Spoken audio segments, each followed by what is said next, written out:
அன்பு பிள்ளைகளே, இயேசு கிறிஸ்து நாமத்தினாலே உங்களை வாழ்த்தி வரவேற்கிறேன். ஒவ்வொரு நாளும் இந்த வீடியோ மூலிமா உங்களை காண்பதில் மிகுந்த மகிழ்ச்சி, மிகுந்த சந்தோஷம்.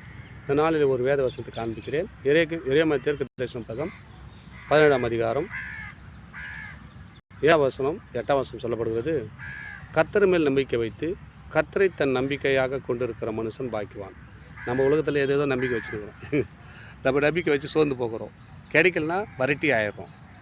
எங்கள் ஆண்டவர் என்ன சொல்ல போகிறேன், யார் மேலே நம்பிக்கை வைக்காதப்பா அப்படின்னாரு. கர்த்தர் மேல் நம்பிக்கை வைத்து கர்த்தரையே தன் நம்பிக்கையாக கொண்டிருக்கிற மனுஷன் பாக்கியவான். கர்த்தர் தாங்க நம்ம வாழ்க்கை எல்லாமே. அவர் யாரெல்லாம் இந்த இடமா பிடிச்சிக்கிறோம் உங்கள் வாழ்க்கை சிறப்பாக இருக்கும். அப்படியே வாழ்க்கை எப்படி இருந்தது, சீர்குலைஞ்சிருந்த வாழ்க்கை, குடிக்காரனாய் அநேக பழக்கத்தில் அடிமையாக இருந்த என்னை ஆண்டவர் உங்கள் மத்தியில் பேச வச்சுக்கிட்டா பாருங்க.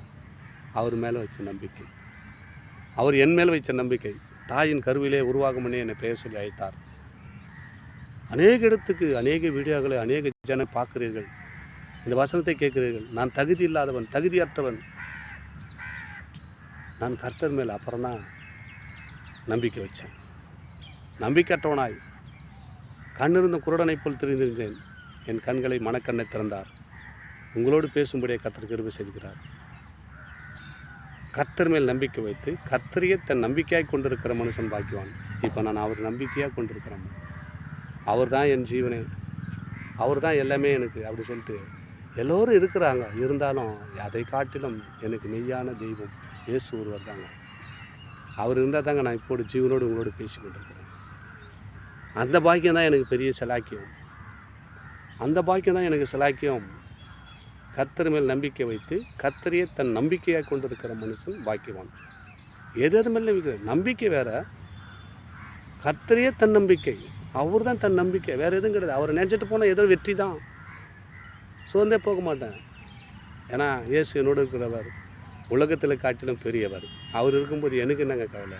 அவர் தாங்க நம்பி போகிறேன். மனைவி நம்பலை, பிள்ளைகளை நம்பலை, பெற்றோர் நம்பலை, யாரையும் நம்பலை. என் நம்பிக்கையெல்லாம் என் தேவன் என்று யாரெல்லாம் சொல்ல போகிறீங்க? உங்கள் வாழ்க்கை சிறப்பாக மாறப்போகிறது. அவர்கள் எப்படி இருப்பாங்கன்னு சொன்னால், அவர்கள் தண்ணீர் அண்டியில் நாட்டப்பட்டதும் கால்வாய் ஓரமால் தன் வேர்களை விடுகிறதும் உஷ்ணம் வருகிறதை காணாமல் இலை பச்சையாக இருக்கிறதும் மழை சாட்சியான வருஷத்திலும் வருத்தமின்றி தப்பாமல் கனி கொடுக்கிறதுமான மரத்தை போல் இருப்பாங்க. எப்படி இருக்குங்க மரம்? எப்படி இருக்குமா?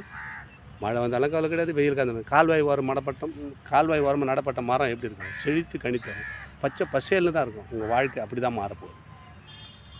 ஏன்னா கர்த்தரை நம்புறீங்கள, உங்கள் வாழ்க்கை அப்படி தான் மாறும், பிரகாசிக்கும், செழிப்பாய் மாறும். உஷ்ண காலம் வரட்டும், வெயில் காலம் வரும், அப்போ கூட வேறு செத்து போகாது. அந்த இலை பச்சை பசேல்னு தான் இருக்கும். என்னப்பா ஒன்றுமே இல்லை, வேலை வெட்டிக்கு போகல, எப்படிப்பா சாப்பிட்றோம், டெய்லி நல்ல ட்ரெஸ் பண்ணுறோம், நல்லா போகிறான்னு. ஏன்னா கர்த்தருடைய மகிமை உண்மையில் இருக்கிறது. இந்த வசனத்தை கேட்குற, இந்த வீடியோ பார்க்குற சகோதர சகோதரிகளை, உங்களுடைய வாழ்க்கை சிறப்பானு சொன்னால் கர்த்தர் மேல் நம்பிக்கை வைத்து கர்த்தரையே தன் நம்பிக்கையை கொண்டிருக்கிற மனுஷன் பாக்கியவான். அந்த பாக்கியத்தை நீங்கள் பெற்றுக்கொள்ளணும்னு சொன்னால், அப்படி பெற்றுக்கொள்ளும் போது தான் உங்கள் வாழ்க்கை எப்படி இருக்குமா? உஷ்ண காலத்திலும் மழை காலத்திலும் உங்கள் மரம் எப்படி இருக்குமா? பச்சை பசேல்னு செழிப்பாக இருக்குமா? உங்கள் வாழ்க்கை அப்படி தான் மாறப்போகிறது. தொடர்ந்து இந்த வீடியோ பாருங்கள். அநேக வார்த்தையோடு ஆண்டவர் உங்களோடு பேசுகிறார். நீங்கள் கேளுங்க. கேட்டால் மாத்திரம் தொடர்ந்து இந்த வீடியோ கேட்கணும்னு சொன்னால் சப்ஸ்கிரைப் பண்ணி பாருங்கள். நான் போடுற வீடியோ எல்லாம் உங்களுக்கு பிரயோஜனமும் தேவனுடைய நாமத்தை மகிமைப்படுத்த அது ஏதுவாக இருக்கும். ஆமேன். God bless you.